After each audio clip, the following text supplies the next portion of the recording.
Today we are talking about Skylanders Imaginators in this review episode, the last Skylanders game to ever come, at least for now.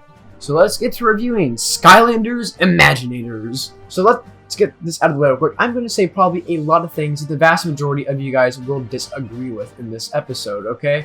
Just want to get that out of the way. Anyway, let's get right into it. So, let me just get out of the way. The gimmick, I think, was handled very well. The creation crystals are so good, and there is so much customizability in each creation crystal. It is sad that you can't reset them, but I do think people get more mad about non-resettable creation crystals than they should. I think it is fine. It is sad that you can't reset them, but overall, I think people take it too harshly than it actually should. I think creation crystals are great. Even though you can't reset them, there's already just so much customizability in each creation crystal, and it's great. And plus, you can technically reset creation crystals, but you do have to exploit it, so it's not really part of the game, but you still can technically reset them. Also, let me talk about the roster. And here is when a lot of things start to go off the rails, at least for me, because a lot of things after this is people will disagree with me completely. In my opinion, Imaginators has the best roster of characters. I know a lot of people are getting mad at that, but look, I don't care. There's just so many good Skylanders. Grave Cobbler, Dr. Crankcase, Blastertron, Tri-Tip. I mean, just so many good ones, like Flare Wolf, Tidepool even. I mean, they're really the only Skylander, Chain Reaction as well, I'm sorry. But they're really only two Skylanders that I don't like from this game are Crash Bandicoot and Dr. Neocortex. Besides those two, I think every single Skylander is good. There are some more that I like, obviously more than others, but just I think overall this is the strongest roster of characters that we have seen in any Skylanders game. I think the roster is just so good, and I think the senseis were actually a pretty cool idea as well in this game. I love the senseis and I love the Imaginators, and overall, I just think that they're so good. Now, I mean, there are bosses in this game. There's only like 9 or 10, but they're all Doomlanders. They're all Doomlanders, and I will say the Doomlanders are fine. I know a lot of people like to just trash on the Doomlanders, saying they're horrible, they're terrible, they're no good bosses. Everyone should hate them. I'm okay with them. They're like, don't get me wrong, they're like not good. They're like not the best. They're okay bosses. They're definitely not the best bosses that we've ever seen in all of Skylanders, but they're fine bosses. I think that some of them are better bosses than other ones. Besides the Bazooka one, the Bazooka Doomlander, which is a really bad boss. All the other ones I think are okay. I think they're all okay. Along with the Chaos boss battle, where he literally goes Super Saiyan. It's great. Not my favorite boss battle, definitely. My least favorite boss battle will go to Superchargers.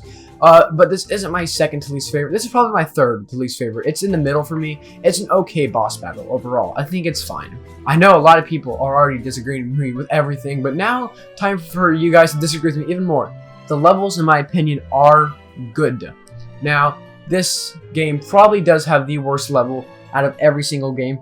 In Griffin Park Observatory, no one likes that level, but besides that, most of the levels, in my opinion, are actually pretty decent levels.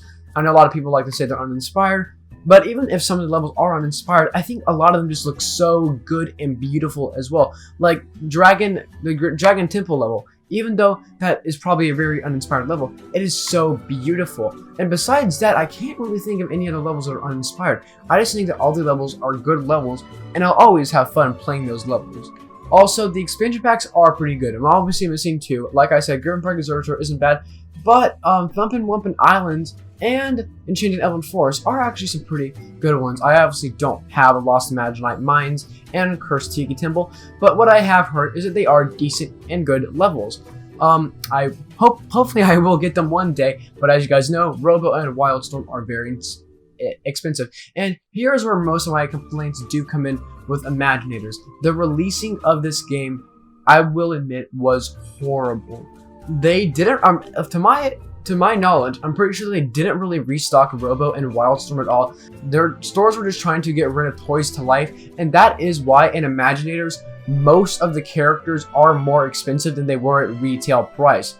Basically, every single Skylander that I can think of, besides Tri-Tip, Golden Queen, and Kingpin are more expensive than the regular versions. Like Tri-Tip, Golden Queen, and Kingpin are all like dirt cheap, but every other Skylander is just super expensive.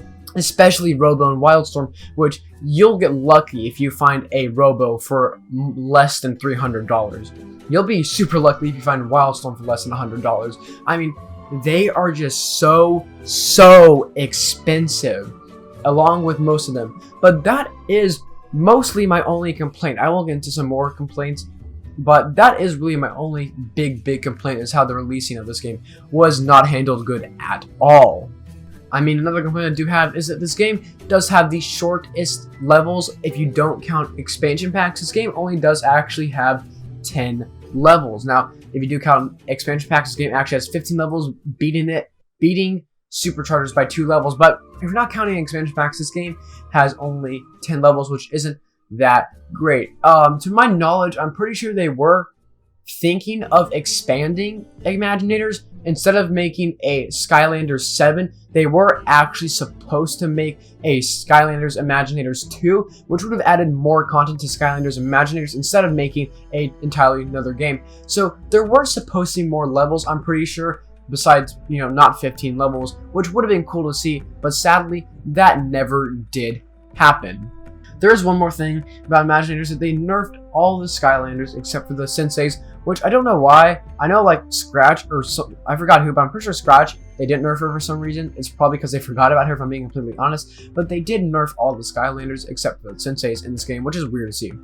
So what can you do after Imaginators? So the thing you can do after Imaginators is the battle arenas, which are pretty fun. The battle arenas you can always have a good time in. And there's also expansion packs as well. Like I said, this is the game that has the most expansion packs, actually. It has 5 expansion packs, which is good to see.